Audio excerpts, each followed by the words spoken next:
We've got a call coming in from Yvonne in Tallahassee. Hey, Yvonne, how can I help?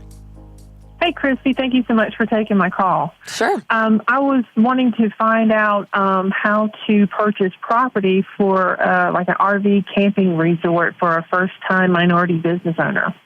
Okay, so what's the plan? What have you got cooked up so far? Well, so far it's 6 acres of land, can hold about 30 parcels, units for the campers. And I do not have any down payment money or anything. It's a dream, and the only hindrance is finances, how to get this dream started. Yeah, Yvonne, I'll tell you, and you're not going to be surprised from hearing this from me at all.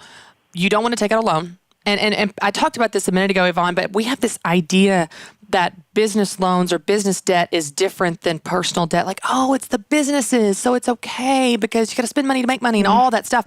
But here's the thing, you're the business owner. So someone has to pay those bills. And that someone is you. And so we never recommend, you're not surprised by this, Yvonne, I work for Dave Ramsey. So we're not in the loan or debt business. But here's what I want you to do. I want you to figure out if there is a baby step way into either this particular business where maybe you don't have this whole 6 acres as your first step, but your first step is, we're going to have a smaller plot of land that I can save up and pay for in cash.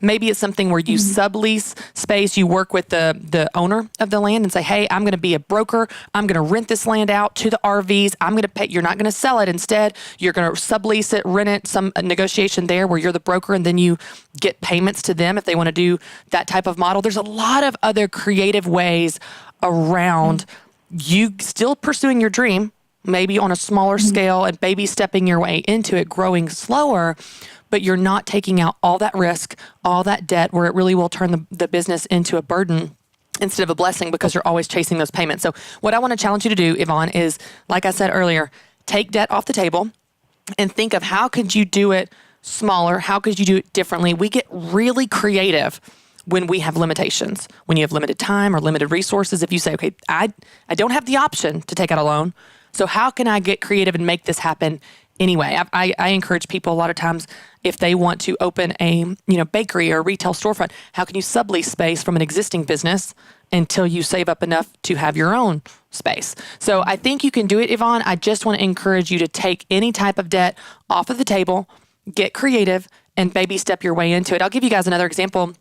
I had a man come up to me after a recent speaking event, and he said, I really am passionate about starting this venue for nonprofits. I want to have a venue where nonprofits can have their charity balls and banquets and all this stuff. And I've got to buy this land, and I've got to build this building, and it's all this upfront cost. And should I, take out a loan and all this? And I was like, no, I don't want you to do it because the idea is not even proven. And the same is true for you, Yvonne. The idea is not even proven yet. How can you prove the idea on a smaller scale with less risk, less commitment, less cost, prove it and validate it, and then grow from there?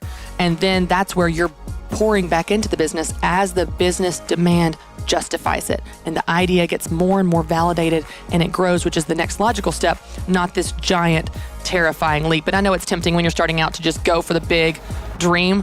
I want you to go for the big dream. I just want you to do it in a smart way.